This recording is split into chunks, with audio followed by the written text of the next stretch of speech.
Hey, it's Mike Camber with FlipNerd.com. Welcome back for another exciting VIP interview where I interview some of the most successful real estate investing experts and entrepreneurs in our industry to help you learn and grow. Today, I'm joined by Bruce Norris, who's a leader in our industry, has been involved in thousands of real estate transactions. He's an educator, an author, a fellow podcaster, and host of the very popular I Survived Real Estate events, and a number of other things. We could probably fill up the whole show with introducing Bruce here.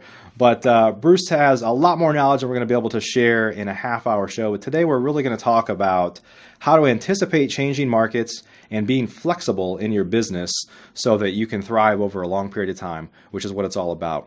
So before we get started, though, with Bruce, let's take a moment to recognize our featured sponsors. RealtyMogul.com is an online marketplace for real estate investing, connecting borrowers and capital from accredited and institutional investors. Get a rehab loan fast and close in as little as 10 days. Rates start as low as 9%. We'd also like to thank National Real Estate Insurance Group, the nation's leading provider of insurance to the residential real estate investor market. From individual properties to large-scale investors, National Real Estate Insurance Group is ready to serve you. Please note, the views and opinions expressed by the individuals in this program do not necessarily reflect those of FlipNerd.com or any of its partners, advertisers, or affiliates. Please consult professionals before making any investment or tax decisions, as real estate investing can be risky. Hey, Bruce, welcome to the show. Thank you, Mike. Yeah. Pleasure to be here. Glad to have you on. So, for those that don't know you, I know a lot of folks do know you, but why don't you take a moment and kind of introduce yourself and maybe take it from the top and how you got into real estate investing and some of the main things you're working on today. Okay. It's actually pretty accidental, honestly. I was selling electrical stuff to hardware stores. Somebody invited me to go with them to buy a house.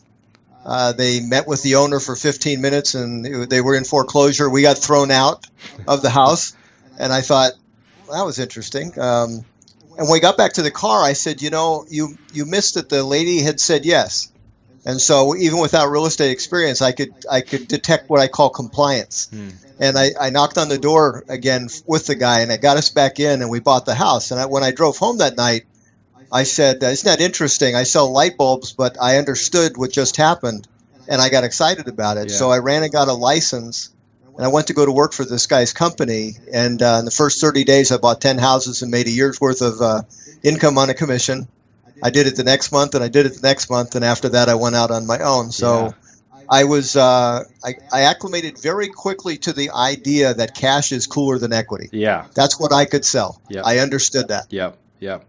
Great. And tell us a little bit about your empire now. You have so many different things going on. Well, that's an exaggeration. I thankfully remain humble and use the word we a lot, okay, because it's really a team sport. Sure. I did it on my own as far as buying houses up until about 96. Then we started the company, the formal company that everyone knows, the Norris Group. We implemented a hard money loan division, and we have an education division now. So those are the two things that were added on. My son Aaron came on board, and he does all the trick stuff on our website. And we have Greg, my oldest son, who now runs the buy-sell business. And what I do is I do a lot of speaking because I enjoy it. Yeah. I enjoy teaching, and I enjoy research. For whatever reason, I love to figure out what's next. Yeah. And I will go to great lengths to figure something out. And I don't mind the journey. I've literally flown back to Washington, D.C., to the Library of Congress, so Sean O'Toole and I could look at microfiche from 1850 on to see when the interest rates were lowest. Oh, wow. Now, not many people would do that. Yeah. And I had Sean on the group on the show a while back, so he's another great guy. Just talked to him yesterday. He's actually a very good friend of mine, and we very often disagree about what's next. Yeah. And that's what's fun. Yeah.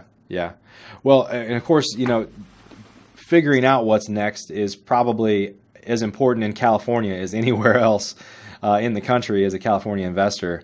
But it's important everywhere. And that's one of the things we want to talk about today is kind of anticipating what's next. I think a lot of real estate investors get into this business and they're in for a small window of time. Either the market changes and they get wiped out, or something happens, and they don't really, it's my experience that a lot of real estate investors don't treat this as much like a business as they should. They treat it more like a hobby, and it's something they do. But of course, people that are around for a long period of time are the ones that have anticipated changes in the market. They probably have figured out a way to have multiple exit strategies, more than one source of access to capital, a lot of things that, allow you to kind of stand the test of time.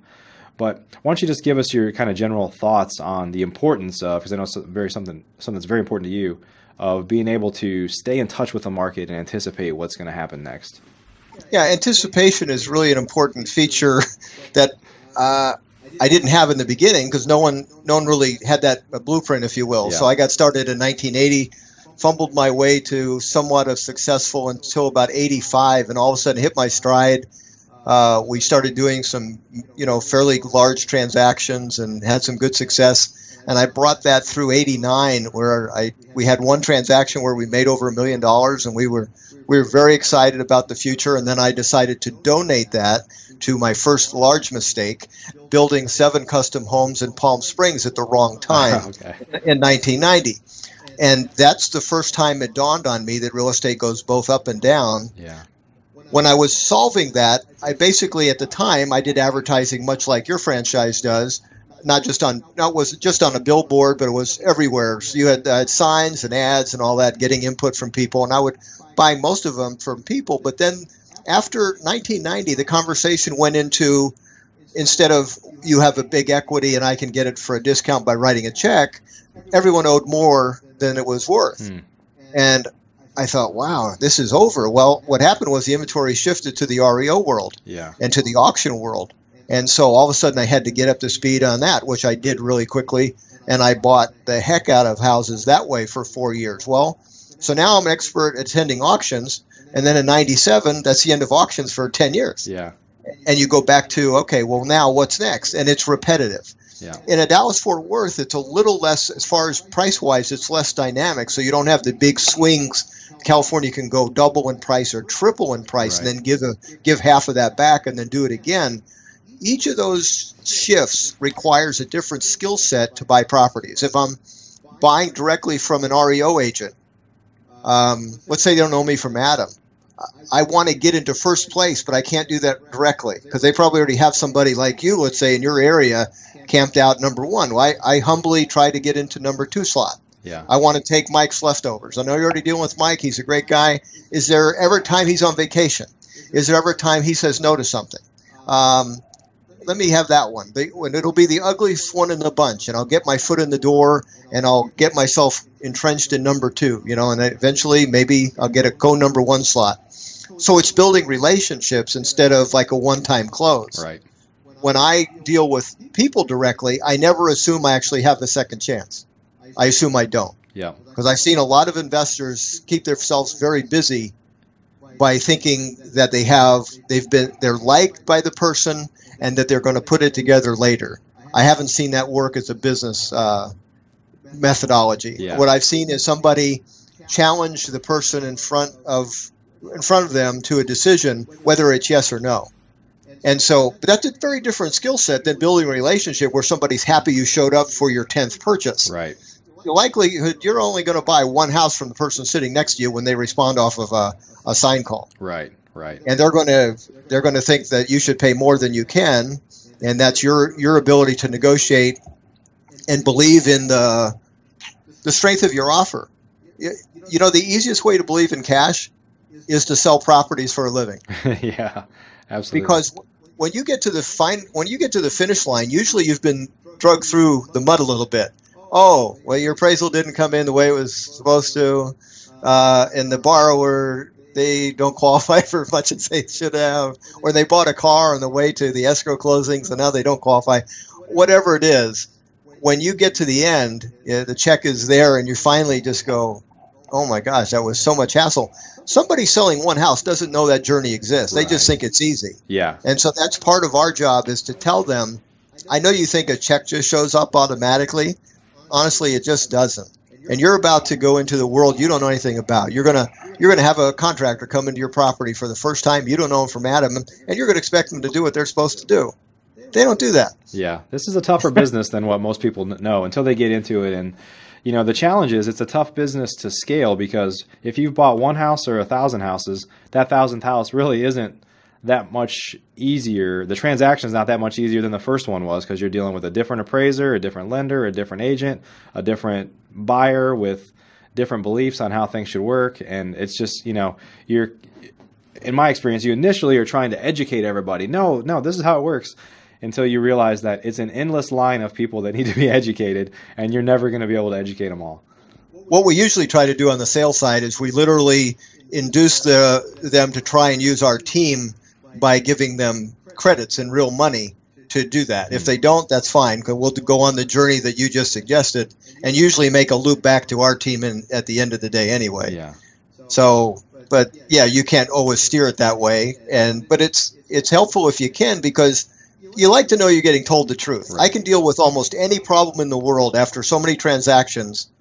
You would have a hard time throwing me under the bus. I would just go to solution mode. The second I hear of a problem, I go to 5 solutions and we're done. Yep. But a lot of times, if you don't know the person, they don't know that you're going to be a participant in the solution. They're afraid to bring up the problem. Right. And that's the danger of a new team. Yep. Is like, okay, the lender's going to tell you everything's okay. That's code for no one's looked yet. That's just, it's not okay. Yeah. So anyway, why don't you share some insights on, not just your business, but share some insights from your business, but also for other real estate investors, the importance of using, different exit strategies as markets change, or being prepared to use different exit strategies as things change. Yeah, one of the keys in having different exit strategies is to make sure you've set it up that way by buying the right product. Yeah. So in California, if I buy a deal on a $1.2 million house, I don't have another exit strategy. Right. It's going to rent for $3,000. Right. I'm in trouble. Yep. So you set up your exit strategies by making sure you buy the right inventory that has multiple exits. Yeah. So, if you're buying directly from somebody and they've got an existing loan, you took it over subject to, well, that can be a rental, that can be a subject to sale. That's a nice exit strategy. If you buy something to flip and it doesn't sell, I'm the proud owner of a few rental properties that didn't sell. Yeah. You just go, oh, well, what the heck? And you keep them as a rental, and then in California they double, and you're happy you got stuck with them. Yeah. But honestly, the key to being successful is not getting yourself in a bind to where there's no solution. In 1990, I did that. 7 custom homes, $3,000 a month payment, no way to lease them, no one that wanted them. Yeah. So I traded them. I learned, well, you know what? Here's why trades work. Somebody else hates what they have worse than I hate what I have. And they don't know they're going to hate what I have too, but they just hate what they have. Yeah. So I made a trade for like a 60-foot teak yacht. That guy he hated that yacht. Wow. Yeah. So I gave him 2 houses for that yacht. And I thought that because the yacht was free and clear, it wouldn't have any debt. I found out that yachts have a lot of debt, even though they never move from the water. Yeah. And that's why he wanted to get rid of it. But anyway, multiple exit strategies, sometimes you have to be creative. If you're in a market that you got surprised by, well, then you trade yourself out of it. Yeah. Well, why don't you put your ear to the ground a little bit and tell us where you think things are going in terms of over the next couple of years. I mean, there have been a lot of people that are anticipating rates going up, but it hasn't really happened that much. I know it's different in every market in the country, but what's kind of your broad belief on where things are heading over the short term? First of all, they had 100 economists get together and say, well, because real estate is slow, we're trying to figure out why. Well, this is their takeaway basically, is because interest rates went up some and prices went up, therefore affordability went down, and naturally you're going to do less sales because people qualify for less. And gosh, that sounds perfectly reasonable until you look at a chart.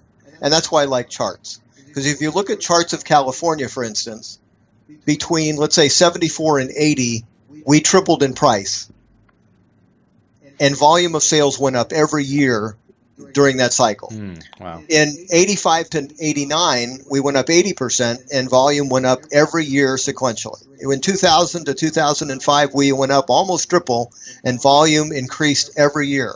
So to come out as a group of economists and say, because affordability went down and prices went up, you're going to sell less stuff, even though it's never worked that way, is completely irresponsible. Yeah. And so what's interesting is that I'd rather know what it isn't, and it's not that. So typically the human being always participates in a boom. We can't help ourselves. We just can't. As a matter of fact, the more it booms, the more inexperienced the participant gets. And they could become successful too. In California in 2005, I had to get my hair cut by 4 people because the first 3 went off to be real estate investors midstream. So I lost one in like January, April, and June. And they were becoming successful real estate investors and no longer cutting hair. Yeah. What's funny is we were at an event. This was actually happened to be a home investors event last year. And we were talking about how everybody's a real estate investor now. And we were at an event. We happened to be at the hotel lobby bar. And the bartender was making some drinks. And he kind of overheard something. He's like, "Oh, I flip houses." It was just great timing for a joke, at least. So yeah, that's a sign that, well, maybe we better get out of here. Yeah. Now, what's interesting, you've been in the business a long time. There's always something to do correctly. Yeah. Okay. So there's always a way to stay in the business. What's next? Because it's a national audience that you talk to, rather than say specifically something in California, I can tell you how you can know where things are going is if you chase something called influence. In the appraisal world, they have this statement, talking about median price. Okay. The price that you get to if buyer and seller look out for their own best interests, so the market not under undue influence. There's undue influence and there's reverse or undue stimulus and reverse stimulus. Both of those things can occur. So in, let's say, 2004 and 5, we had undue stimulus because the lender didn't care if you really made anything. They wanted to loan you money. Right. Now you have Dodd-Frank and you have reverse stimulus. So when you look to the future, you really look at a bunch of categories and say, are we going to get stimulus that's going to be positive, or are we going to get reverse stimulus that's going to be negative?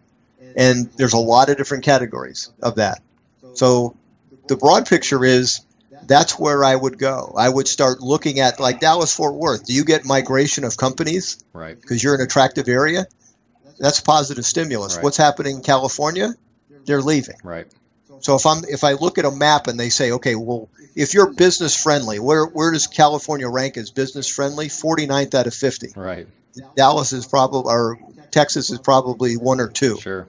So that's a piece of the puzzle. There's a 50 different pieces of the puzzle. Right. And it's not an easy answer. I just know what it isn't. So when you get 100 economists together and say the wrong thing, what's dangerous is they stop looking for the right answer. Right. The wrong answer was it got unaffordable. Well, no, since that isn't the formula before and never has been, why would you think it would be here? If they'd really be honest, they should have gotten together and said it's because the lending industry has stopped being willing to loan to people perfectly capable of making the payment. Yeah. And then they could have had the correct influence, 100 of them coming over the top and saying Dodd-Frank should be tossed in the trash can and use common sense instead of a new law. But they didn't do that. Yeah. Yeah. And I know you're involved with the political side of this industry, the financing side. Talk a little bit about where you see things going there. I mean, a lot of people know that Dodd-Frank is not good for us, not good for the economy in a lot of ways. But there's of it getting thrown out. I don't think anybody anticipates that happening either. Where do you see things going over the next couple of years in terms of political influence on the industry? I think there's going to be those big tugs of, okay, we still have to make sure we don't have another financial crisis. Yeah. I don't know that you're going to get Fannie, Freddie to participate in a greater risk level. I think it's going to come from the private sector, and it should.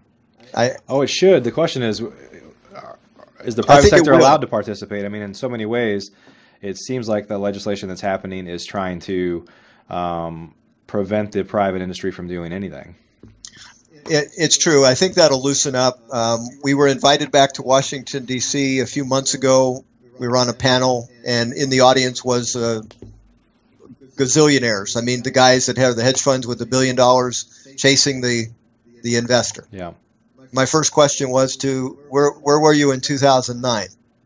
because that was really the more timely time to emerge financing for investors. Okay, so now that you've raised all this money, you're looking for the guy that has 50 properties to refi. You'll be done with that at about 1 o'clock. And when you get done with that, what are you going to do with the other bunch of money that you didn't use? And my suggestion is you loan it to the occupant owner in a nothing down transaction or in a stated income. In other words, make that world grow to where sales explode and prices go up, and people start wanting to own a home again or have the capacity to. Mm-hmm. So I think that's probably what's going to happen, because I do think they're going to run out of people to loan to in our world. Yeah. Yeah, there's obviously a lot of traction right now with lending to investors, sure. The B2Rs of the world and those guys. So you anticipate that they're going to start moving into more of the owner-occupant space, one way or another? I think they're going to run out of whatever they do with it, and I'm not an expert at this. Yeah. They put together a bunch of loans and they put bonds. They put it out to the bond world. Right. And they go out and do it again. Well, if they're going to do it over and over again, they're going to do it one at a time with guys like you and me, one at a time. Right. That's pretty tedious stuff. And it has the B word attached to it. If you go after the owner-occupant world, it can start with a T. You can put together hundreds of billions of dollars and make that work, and make it work safely. Right. I think it's going to dawn on them that that's the next category. And whoever gets there first is going to be the big winner. They're going to capture market share, which makes it, they're going to mean that they're going to capture the refi share. Years ago, early 2000, driving around in the car in California, I hear 125% loan to value program. I thought, what? Are you got to be kidding me? Well, 2 years later, it was an 80% loan to value program, and they captured the refi of all those loans. And if I was their competitor listening to that ad, I would realize I just got hammered on market share. Yeah.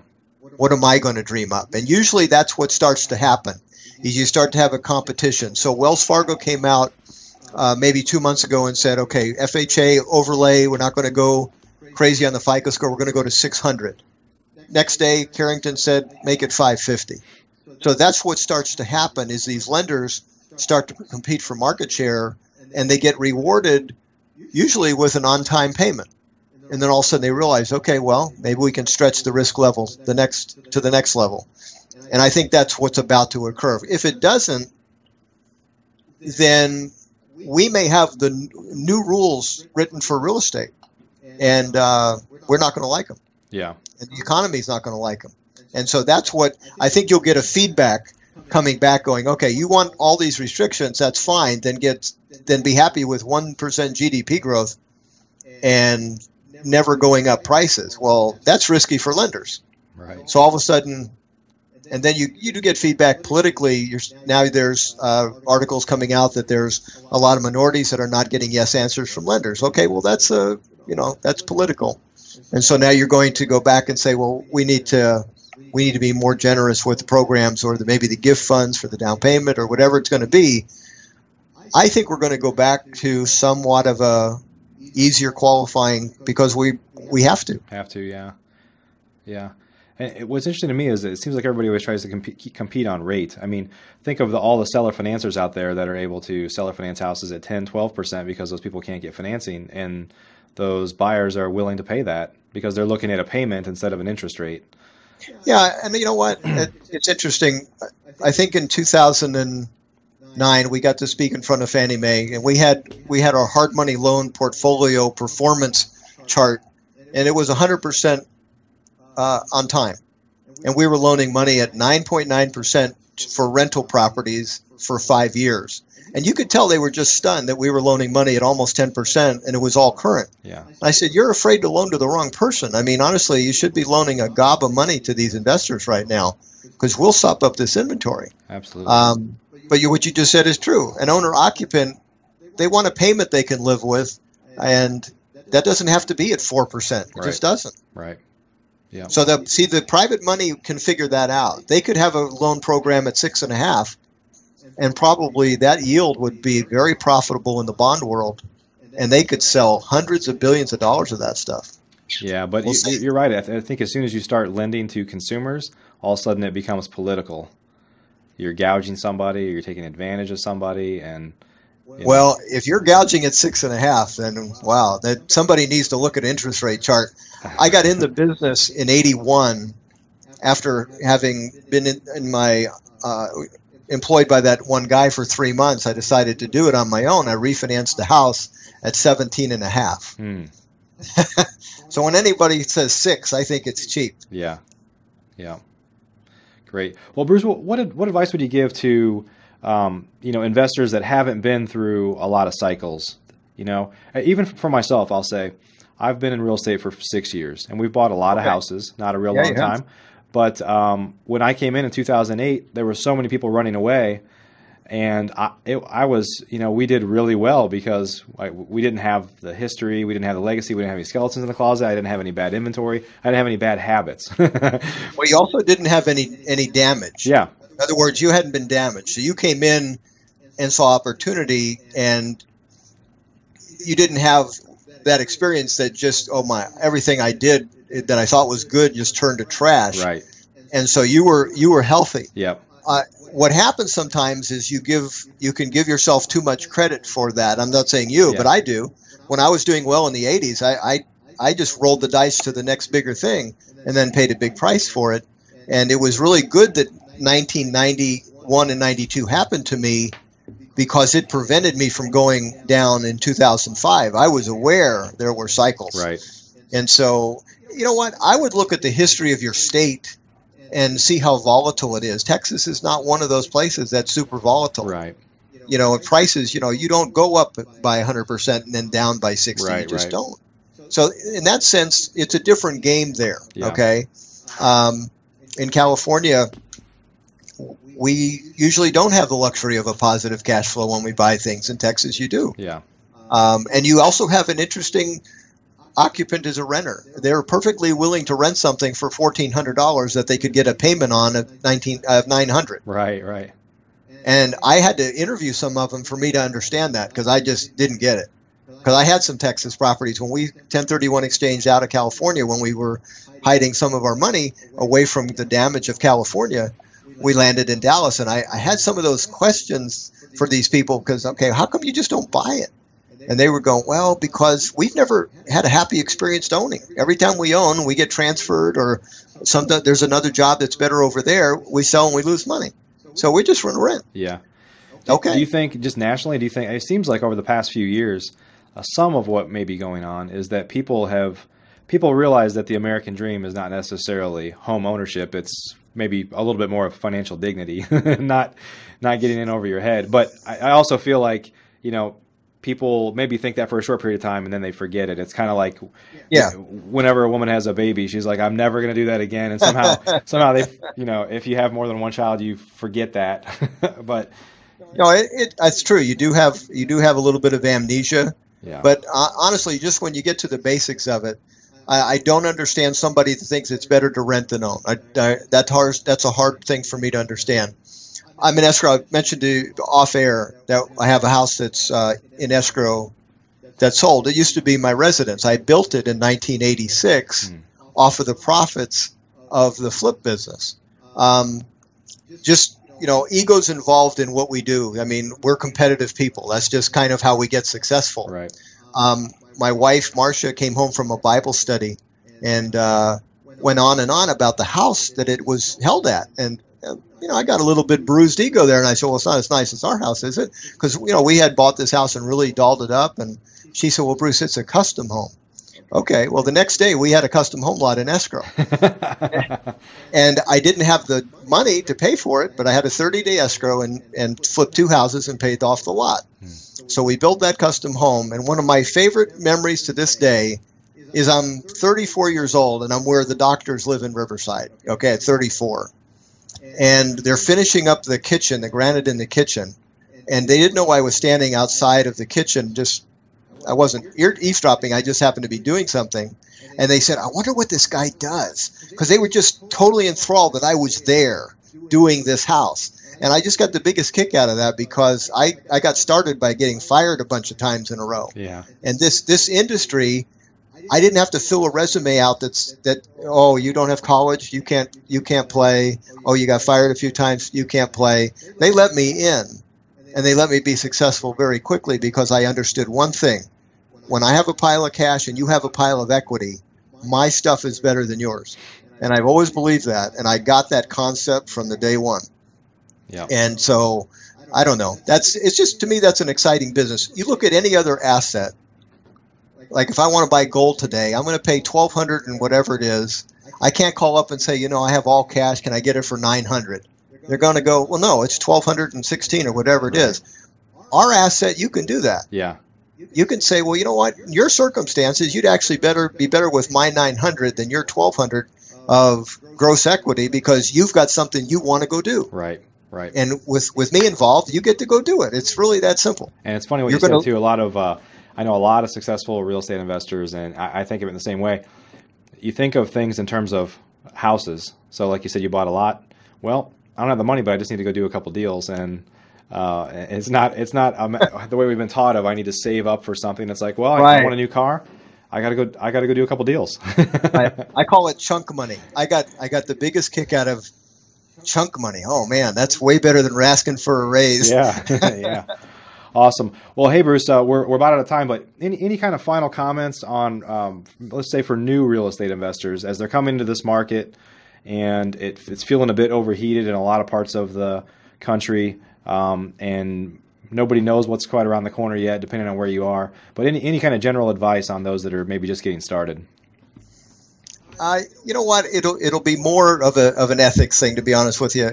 I would always keep in mind that you are building a lifelong reputation with every transaction you do. And I would think of your brand and what you want it to stand for from the very start of your business. The very first year I was in the business, I sat across from a guy and he had called on an ad I had. And when I told him what I could pay for it, he said, that's fine. And I needed this long of an escrow, that was fine. He said it so monotone, it bothered me actually. And in the middle of this, I just said, you know what, I don't want to talk to you about your house anymore. I said, are you okay? And he said, no, I'm not. And I had, in my trunk, I had a book that I had just written by Og Mandino called The Greatest Miracle in the World. And it was really about reminding that no matter where you are, you're still the most amazing creation ever here. I gave this guy this book, and I told him I didn't want to talk to him about his house anymore. I came the next day, and he opened the door up, and he said to me, I want you to know that the book that you gave me saved my life. I was going to sell you my house and kill myself. Jeez. I never forgot that. Yeah. So whenever I sit in front of somebody, I'm always looking at the table, not at a pile of equity, but a human being, because they may be taking this far more serious than you or I would. Mike, if you had no money and no credit, within 30 days, you could own a house to live in because of what you know. And so it wouldn't feel as traumatic. Someone you sit across from may think they're never going to own a home again. And they need to be reminded once in a while that that is not true. They can make it all the way back. And sometimes what they need is a fresh start. And if that means renting for a while, that's great. Get a fresh start, ramp it up, do it again. I think that's one thing that our industry needs to do better, is to have somebody saying to them, this isn't always just about dough. It's really about building something that you're proud of. Yeah, that's great. And you get a lot of referrals that way too, by the way. Oh, absolutely, absolutely. Well, Bruce, hey, greatly appreciate your time today. Thanks for sharing your insights with us today. I enjoyed it, Mike. Thanks a lot. Yeah, have a great day, and please stay in touch. Okay, all right. Pleasure to meet you. Okay, all right, bye-bye. Are you a member of FlipNerd.com, the most robust real estate investing platform in existence, where you can find off-market wholesale deals and great vendors literally in your market? You can get access to advice from experts and learn about local clubs and events right in your backyard. If not, please visit FlipNerd.com and register for a free account. You can register in less than a minute. It's pretty much the coolest site that's ever existed in the real estate investing industry, so get on over to FlipNerd.com.